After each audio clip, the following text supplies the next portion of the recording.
வாய்ப்பு இருக்கு. நீங்க ஒருவேளை ஃபங்க்ஷன்ல போய் மைக்கி போட்டீங்கன்னு வச்சீங்கன்னா பாத்தீங்களா, அதுல வந்து ஒரு அம்மிங் சவுண்ட் இது போல கிரியேட் ஆக வாய்ப்பு இருக்கு. அதனால ப்ரீஆம்ப் அப்படின்னு பாத்தீங்கன்னா யூஎஸ்பி இல்லாம இருக்கிறதுதான் ப்ரீஆம்புக்கு வந்து ஒரு அழகேவும், அதுக்குன்னு ஒரு தனி அழகு இருக்கு. ப்ரீஆம்ப்னா இப்படிதான் இருக்கணும் அப்படிங்கிற ஒரு இது இருக்கு. அதனால நம்ம நண்பர்கள் ஒரு சில பேர் கேட்டாங்க, ஆனா நம்ம அதை பண்ணல. நம்மளோட ப்ராடக்ட் வந்து இப்படிதான் இருக்கும், அதாவது யூஎஸ்பி இல்லாம தான் நம்ம பண்றோம். இதுதான் நம்மளோட பிராண்டு, இதுதான் நம்ம பிராண்டு, இப்படிதான் இருக்கும்.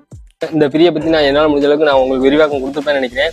இதுல ஏதாவது ஒரு சில விஷயங்கள் மிஸ் ஆயிருந்தா கூட நீங்க கீழே கமெண்ட்ல சொல்லுங்க. நம்ம அடுத்ததுல வந்து அப்டேட் கொடுத்துருவோம் இது எப்படி இருக்கு அப்படின்னு. இந்த வீடியோ உங்களுக்கு பிடிச்சிருந்துச்சுன்னா மறக்காம கமெண்ட் பண்ணுங்க, லைக் பண்ணுங்க, ஷேர் பண்ணுங்க. புதுசா பார்க்குற நண்பர்கள் நம்ம சேனலை சப்ஸ்கிரைப் பண்ணி சப்போர்ட் பண்ணுங்க. நன்றி, வணக்கம். மீண்டும் அடுத்த வீடியோ சந்திப்போம். இது போல நீங்க சப்ஸ்கிரைப் பண்ணி சப்போர்ட் பண்ணி தான் அடுத்தடுத்து நான் வீடியோ போடுறதுக்கு ஒரு மோட்டிவேஷனா இருக்கும். அதனால தயவு செய்து சப்ஸ்கிரைப் பண்ணிருங்க. மறக்காம பெல் ஐக்கன் புதுசா பார்க்குற நண்பர்கள் நம்ம சேனலை சப்ஸ்கிரைப் பண்ணி சப்போர்ட் பண்ணுங்க. நன்றி, வணக்கம். மீண்டும் அடுத்த வீடியோ சந்திப்போம். Bye bye, see you.